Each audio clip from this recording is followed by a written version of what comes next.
Because in this particular news segment, like nothing's earth shattering, no major. The one thing I will say as a quick update, if we go back 2 weeks ago, the Corporate Transparency Act, which we've now talked about 4 times, I think, on the show, it's still in limbo. It looks like now January 13th is going to be the requirement. Pretty much anyone who owns a business, subsidiary businesses, small side hustles, anything that's registered with the government will ultimately probably have to file this, but it's now been extended again until the 13th. So if you want to voluntarily go ahead and do the paperwork, fine. If you don't, then it looks like at least for now, the 13th is going to be your deadline. So we'll keep you posted on that. The other important date. How did you find out that was suspended? Well, it's been suspended 3 times now. So one was your accountant because it came out of Texas.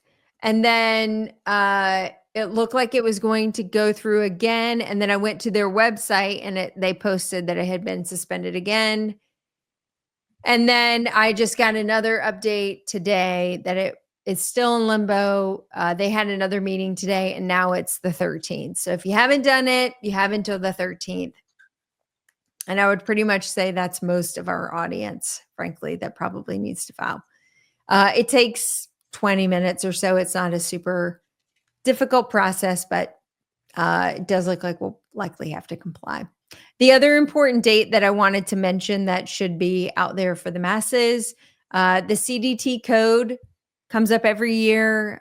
For those who aren't familiar, there's a group of individuals called it's the Code Maintenance Committee.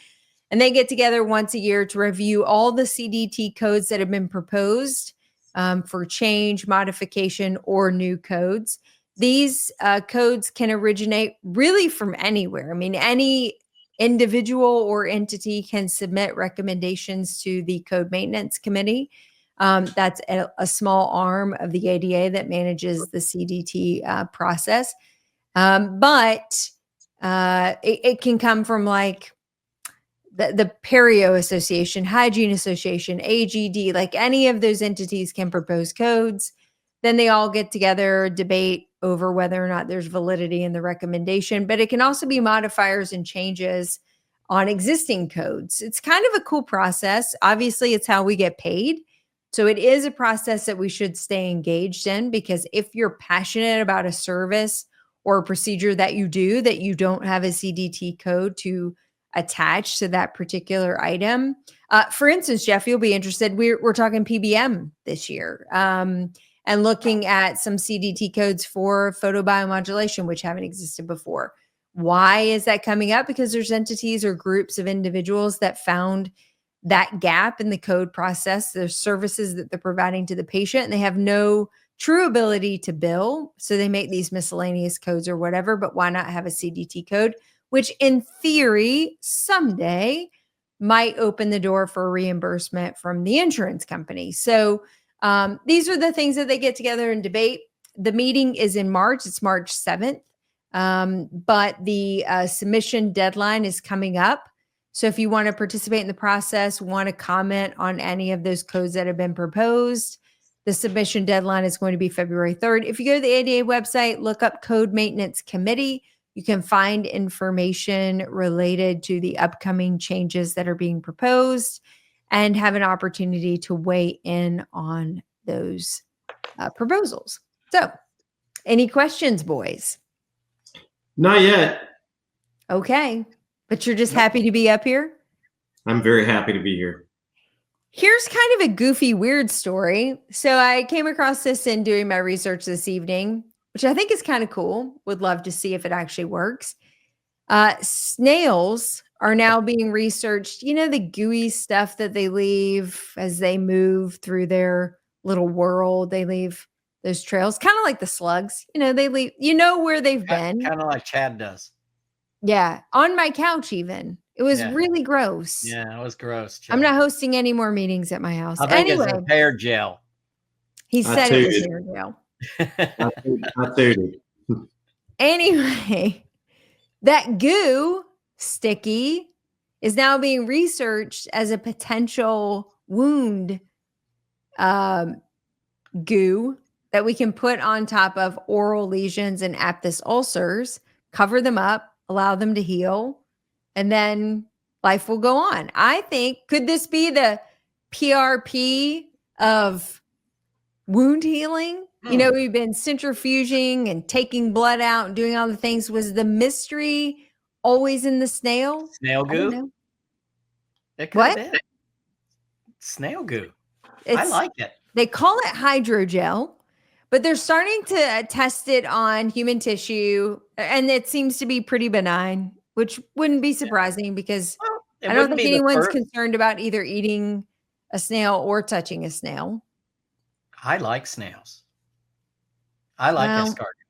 I'm I a like fan. to eat snails. Yeah, I do also. But it wouldn't be the first time. I mean, Manuka honey is incredibly effective at wound healing. So it wouldn't surprise me at all. Could this be our new wound product? Yeah, yeah. I'm just happy to see us looking at more, natural solutions. Look at I Mother think, Nature, figure out what it's doing well, and see if we can harvest it. yeah, I think, like, can you imagine if you could get a snail goo trail? Let's just take a trail after an extraction and just lay it on top and it just stays there. Does that get rid of a dry socket or even a stupid membrane? do they need like benefits? The snails? Yeah. No. So yeah, if you don't have to pay them, why not? And you may not even really be harming them. Just letting them do what they do, and Just let them do what they do. it's like bees. Just you goo around here, and we'll catch the goo. We'll be building snail hives. I think this is interesting. I can't wait to hear my what this new is. side hobby. Okay, Yeah. well, I'm going to work on that. I'll look into that. But there was one last story, and I only want to bring it up because I kind of was trying to put myself in that situation and think, oh, what would you? Anytime I read these stories, I'm like, oh, what would you do? Actually, two stories. The first was a cyber attack. It was a dental practice in Indiana that's just agreed to pay $350,000 for failure to report a cyber attack. Now, let me preface this by saying this all started with a lawsuit that was filed because there was a patient who wasn't pleased with the expediency at which they received their records. That then opened up Pandora's box of an investigation, and then ultimately highlighted the fact that this particular practice had a breach, didn't disclose it, and 17,000 patients were exposed. Their HIPAA information may have been compromised. They had a cyber attack that was not malware, but a ransom attack, which required them to pay money and all this kind of stuff. And they didn't report it. Okay, fine. So then I'm thinking, gosh, in the world that by the way, our government just got hacked yesterday, 2 days ago.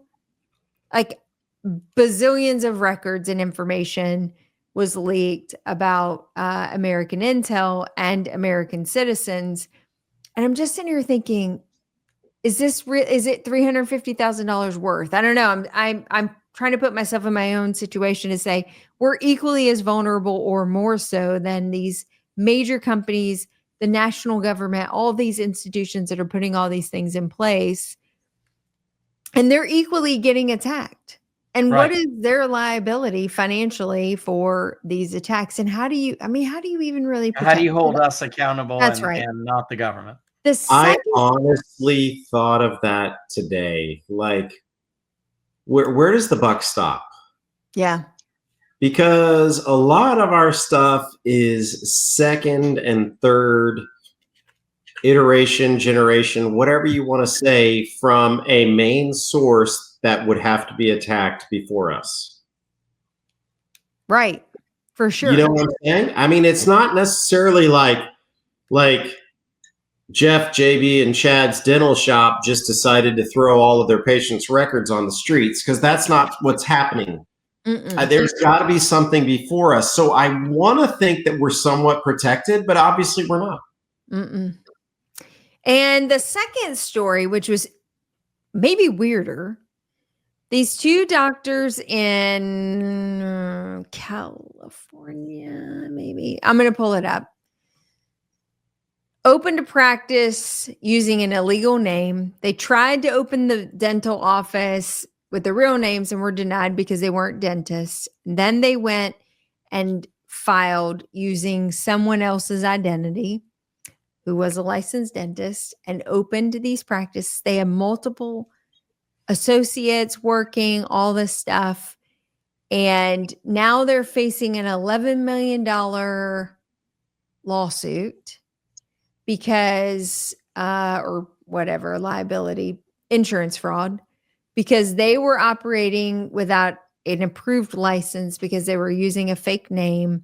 And the associate doctors are now on the hook for like $250,000, $500,000 worth of insurance fraud for filing under the TINs or whatever of the illegal dentists that opened the business. And I thought, oh my gosh, does that now mean associate docs are going to have to start requesting? I mean, I interviewed a myriad of offices, let's just say, before I decided where to settle for my first job. I never asked for credentials. Never. But now, is this the new norm? You know, I think people are making money off of the woes of others. Obviously, you know, I mean, they're destroying credibility to make a buck. Yeah, I don't know. I'm really torn on this. Like, I as long as those associates knew nothing about it, I feel horrible for them. Even the doctors who the office was opened under their license and they knew nothing about it. Correct. Yeah. Yeah. It goes deep. I mean, criminals will stop at nothing to destroy somebody else and benefit themselves. So you guys want to hear something? An $11 million. That's how much money they moved. That's crazy. Yeah. 50 charges, including insurance fraud, theft from elderly patients, and an organized scheme to defraud. And maybe the associate was in on it. I don't know, because he's been named as well. But wow. So I don't know if going back to your last story, JB. So I just got this. One of the attorneys that I've had the pleasure of lecturing alongside is Olivia Wan, and she did a program with me for Ada Education, and so I get updates from her every now and then. And this was actually just sent out about, and you may have mentioned this in an earlier news segment, about the new HIPAA requirements for 2025, saying the Department of Health and Human Services published in the Federal Register the HIPAA security rule to strengthen the cybersecurity of electronic protected health information on January 6, 2025.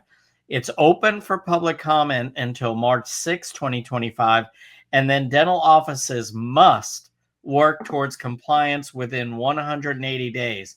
That's only 6 months, and the document as it stands now is 398 pages, and no one can sort out all the requirements from that 398-page document.